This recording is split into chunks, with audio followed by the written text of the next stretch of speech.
नमस्कार दोस्तों, आज के इस वीडियो ब्लॉग में एंटी डिफेक्शन लॉ या कहें दल बदल विरोधी कानून के बारे में बात करेंगे।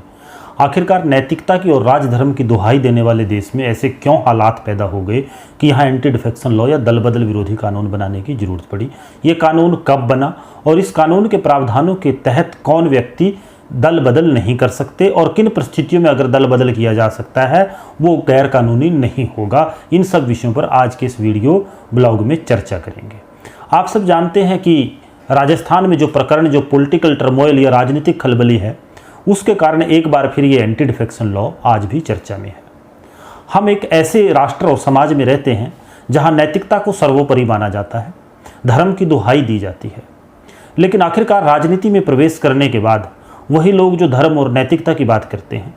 वो उस लेवल तक क्यों चले जाते हैं कि वो दल बदल और उनको रोकने के लिए, उनकी गतिविधियों को रोकने के लिए दल बदल विरोधी कानून या कोई भी कानून का डंडा उनके ऊपर रखना पड़ता है। एंटी डिफेक्शन लॉ की अगर हम बात करें तो भारतीय संविधान में एंटी डिफेक्शन लॉ या दल बदल विरोधी कानून की कोई व्यवस्था नहीं थी। शायद हमारे संविधान निर्माताओं ने कभी सोचा ही नहीं था कि ऐसे हालात कभी पैदा होंगे देश में कि इस कानून की ज़रूरत पड़ेगी। लेकिन समय और परिस्थितियों ने मजबूर कर दिया देश की संसद को ये कानून बनाने के लिए। जब ये कानून सबसे पहले इंट्रोड्यूस किया गया और बनाया गया 1985 में, संविधान में 52वां संशोधन के माध्यम से इंट्रोड्यूस किया गया और एक अनुसूची जो भारत के संविधान में 10वीं अनुसूची जिसे कहते हैं वो जोड़ी गई, जिसमें एंटी डिफेक्शन लॉ कहें या दल बदल विरोधी कानून के प्रावधान सम्मिलित किए गए। आज जो राजस्थान में आप देख रहे हैं ये राजस्थान से पहले मध्य प्रदेश में हुआ, गोवा में हुआ, कर्नाटक में हुआ, पूर्वोत्तर राज्यों में आपने फिलहाल के कुछ वर्षों में ये पॉलिटिकल टर्मोइल, ये दल बदल देखा कि कैसे कुछ लोग किसी विशेष राजनीतिक दल की विचारधारा से चुनकर आते हैं और वो चुनाव के बाद या कुछ दिन बाद किसी दूसरे दल में चले जाते हैं, उस दल के व्हिप को नहीं मानते, निर्देशों को नहीं मानते, तो वहाँ इस कानून की ज़रूरत पड़ती है। और जनता मैंडेट किसी एक विशेष दल को देती है, जनमत कुछ और कहता है, लेकिन चुने हुए नुमाइंदे जनमत के खिलाफ किसी और व्यक्ति को सत्ता में बिठा देते हैं। बिहार भी इसका एक सीधा उदाहरण है। अब सवाल ये पैदा होता है कि दल बदल विरोधी कानून और दल बदल में आखिरकार क्या बुराई है। जब चुना हुआ नुमाइंदा अपनी मर्जी से किसी दूसरे दल को ज्वाइन कर ले तो उसमें क्या बुराई है। सैद्धांतिक तौर पर माना जाता है कि जब चुनाव में कोई राजनीतिक दल जाता है तो उसकी जो विचारधारा होती है और जो कैंडिडेट उस दल विशेष के टिकट पर चुनाव लड़ता है और जो विचारधारा होती है, तो जनता उस विचारधारा को, उस राजनीतिक दल की नीतियों को समर्थन देकर उस व्यक्ति विशेष को जितवाती है। और यह माना जाता है कि जब देश की आवाम ने, जनता ने उस व्यक्ति विशेष को 5 साल के लिए जनादेश दिया, जनमत दिया, तो उसको उसका सम्मान करना चाहिए और उसी राजनीतिक दल या उसी विशेष दल की विचारधारा के साथ देश में काम करना चाहिए, उसी विचारधारा को आगे बढ़ाना चाहिए, क्योंकि वही जनादेश का सम्मान है, वही जनमत का सम्मान है। लेकिन ज़्यादातर मामलों में जहाँ दल बदल के प्रकरण हुए वो उस विशेष राजनीतिक दल की विचारधारा के खिलाफ लोगों ने जाकर चाहे वोट किया, चाहे सत्ता की कुर्सी का खेल, चाहे सूटकेस का खेल हम कहें, वो हुआ। हरियाणा में एक बड़ा मज़ेदार प्रकरण हुआ जिसको जब भी दल बदल कानून का या दल बदल का जिक्र आएगा, ऐसा नहीं हो सकता कि हरियाणा के उस प्रकरण का जिक्र ना हो। या दूसरे शब्दों में कहें कि राजनीतिक शास्त्र को हरियाणा ने या विश्व की राजनीति को हरियाणा ने एक नई शब्दावली, आया राम गया राम की शब्दावली दी। आखिरकार आया राम गया राम की शब्दावली की शुरुआत हरियाणा में कब, कहां और कैसे हुई। वर्ष 1967 की बात है। हरियाणा के एक विधायक है गया लाल, वो एक दिन में 3 बार दल बदल करता है। सुबह किसी और दल में, दोपहर को किसी और दल में, शाम को वापस फिर और उसी दल में वापसी कर लेता है। तो वहाँ से उस गया लाल से उसको कहा गया कि ये पहले गया लाल था, अब ये आया राम हो गया, तो वहाँ से राजनीति में आया राम गया राम की ये शब्दावली आई। अब हम नैतिक पहलू के अलावा अगर दल बदल विरोधी कानून के कानूनी पहलुओं की बात करें, तो इसमें जब कोई व्यक्ति किसी दल का सदस्य होता है और उस दल से निर्वाचित होता है, लेकिन उस दल की सदस्यता छोड़ देता है, तो वो इस कानून के दायरे में आता है। और कोई किसी राजनीतिक दल में से दूसरे दल में व्यक्ति अगर चुनाव जीतने के बाद बदल लेता है अपने दल को, तो किसी और दल में शामिल हो जाता है, वो इसके दायरे में आता है। या कोई चुना हुआ नुमाइंदा अपने किसी राजनीतिक दल, जिस विचारधारा, जिस राजनीतिक दल के साथ वो चुनाव जीत कर आया, उसके खिलाफ, उसके डायरेक्शन के खिलाफ या व्हिप के खिलाफ वोट देता है, वो इसके दायरे में आता है। और इंडिपेंडेंट सदस्य भी अगर चुनाव जीतने के बाद किसी दल में शामिल हो जाता है, तो वो भी इसमें शामिल होता है, इसके प्रावधानों के अंडर आता है। इसके अलावा कई बार मनोनीत सदस्य होते हैं। अगर कोई मनोनीत सदस्य 6 महीने के दौरान किसी दल की सदस्यता ग्रहण कर ले, तो वो भी एंटी डिफेक्शन लॉ के दायरे में आएगा। इन लोगों पर ये कानून लागू होगा। और ये कानून में प्रावधान है कि जो स्पीकर हैं वो इस पर फैसला करेंगे कि शिकायत पर या सुओ मोटो नोटिस पर कि फलां व्यक्ति ने ये चुनाव जीत कर आए साहब इस दल के टिकट पर और सदस्य इस दल के हैं विधानसभा में, लेकिन वोट इसके खिलाफ की, या दूसरा दल ज्वाइन कर लिया, या इंडिपेंडेंट थे इस दल में शामिल हो गए, तो इन सारी परिस्थितियों में ये सारा निर्णय विधानसभा का जो स्पीकर होता है उसको लेना होता है, उसको इसमें पावर दी गई है। और यही एक अहम पेंच इसमें रह गया, क्योंकि ज़्यादातर मामलों में जो विधानसभा के स्पीकर होते हैं वो सत्तारूढ़ दल के होते हैं। चाहे संवैधानिक व्यवस्था, चाहे संवैधानिक प्रावधान, चाहे नैतिकता ये कहे कि स्पीकर राग द्वेष के खिलाफ के बिना निष्पक्ष रूप से कार्यवाही करेंगे, एक न्यूट्रल व्यक्ति की तरह कार्यवाही करेंगे।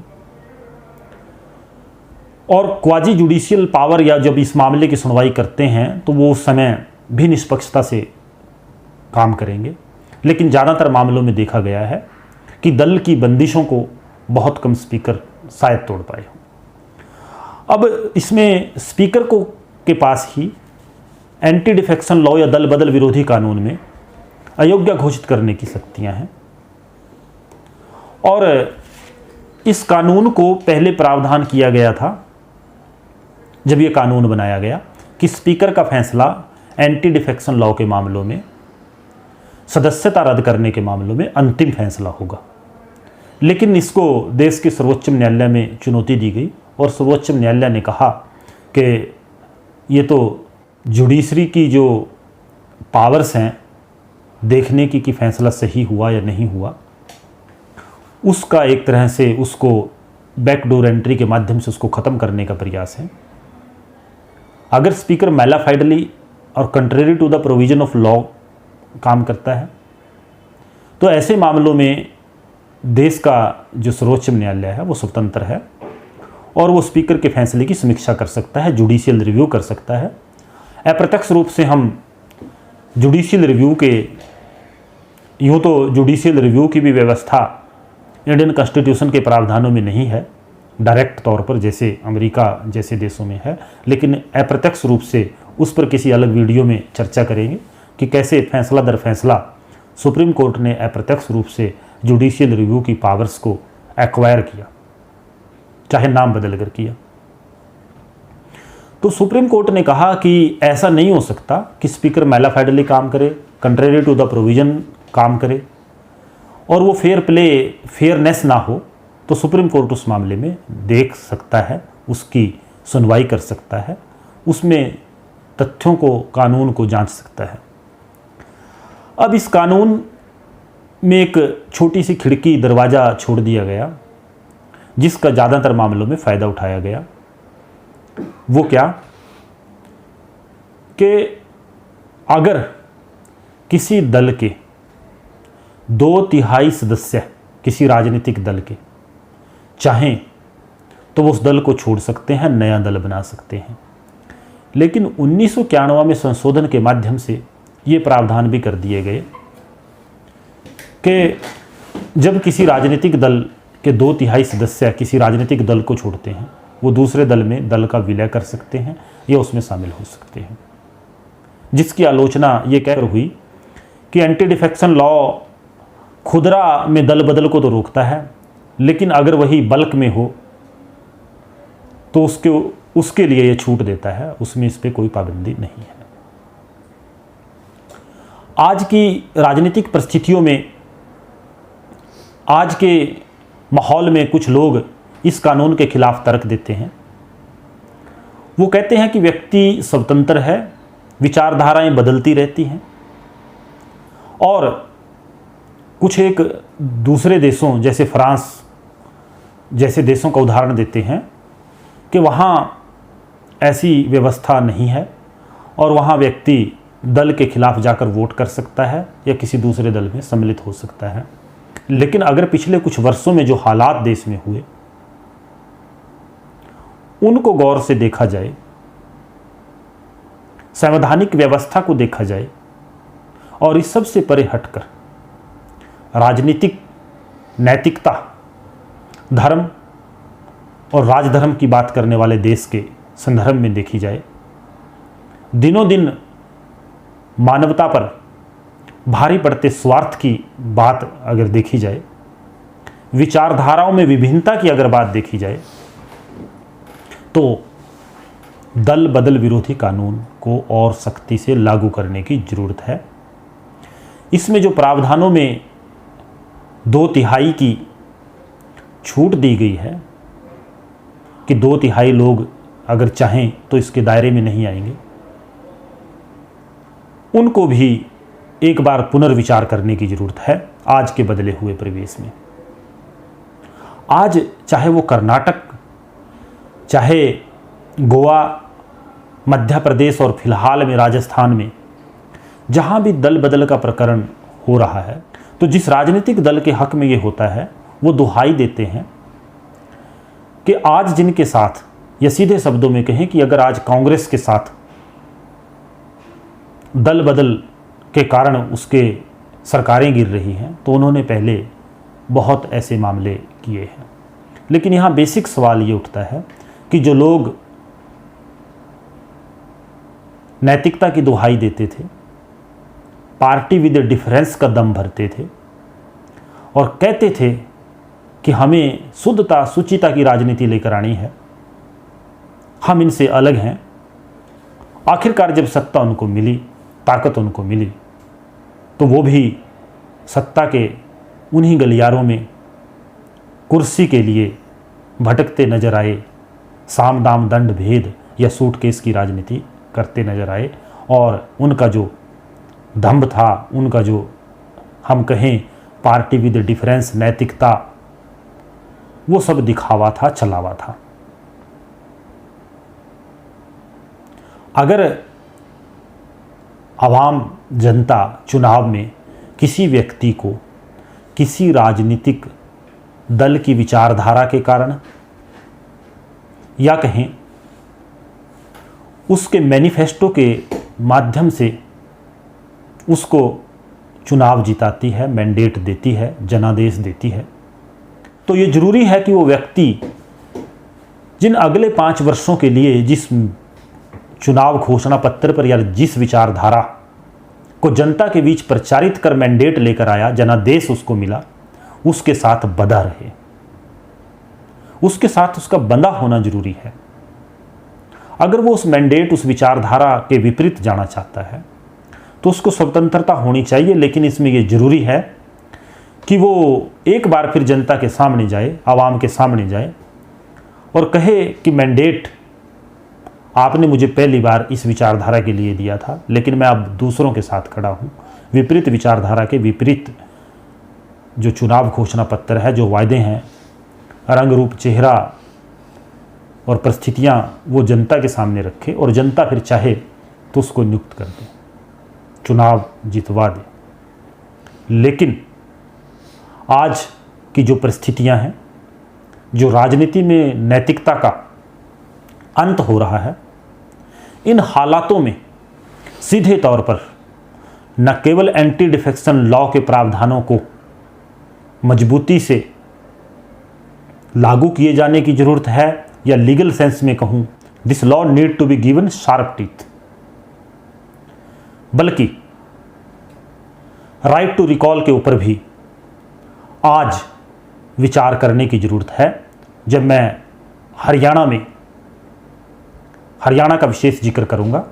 यूं तो बिहार में जो राजनीतिक प्रकरण हुआ उससे भी आहत हम हैं, आवाम देश की आहत है, बिहार की आवाम आहत हुई थी कि आप मैंडेट जनादेश कुछ और कहकर लेते हो, लेकिन कुर्सी किसी और के साथ साझा करते हो। हरियाणा का जिक्र इसलिए किया कि हरियाणा में ताज़ा उदाहरण है कि जिनके खिलाफ आपने लड़कर मैंडेट लिया, जनादेश लिया, कुर्सी के लिए उनसे साझेदारी कर ली। प्री पोल अलायंस और आफ्टर पोल अलायंस की यहाँ बात होती है। तो ऐसे में राइट टू रिकॉल की व्यवस्था होनी चाहिए कि जिन लोगों ने चुनकर भेजा है वो ये निर्णय कर सकें कि आपने हमारे जनादेश का अपमान किया, अमानत में खयानत की। ऐसी परिस्थितियों में हमें आप नुमाइंदे के रूप में नहीं चाहिए, हम आपको वापस बुलाना चाहते हैं। जहाँ तक मुझे ध्यान है कि चौधरी देवीलाल पूर्व प्रधानमंत्री जो रहे और मुख्यमंत्री हरियाणा के भी रहे, उन्होंने राइट टू रिकॉल की मांग की थी कि अमानत में खयानत या जनादेश का अपमान होने की स्थिति में, या जो वायदा जो सजबजाग आप दिखाकर चुने गए उनके विपरीत काम करने की स्थिति में आपको वोट देने वाले, आपको चुनकर भेजने वाले लोगों को यह हक होना चाहिए, अधिकार होना चाहिए कि वो आपको वापस बुला सकें। और ये जरूरी है, अवश्यंभावी है कि राइट टू रिकॉल की व्यवस्था होनी चाहिए। वो कैसे हो सकती है उसके बारे में किसी अगले वीडियो में चर्चा करेंगे। आज के लिए धन्यवाद। जय हिंद, जय भारत।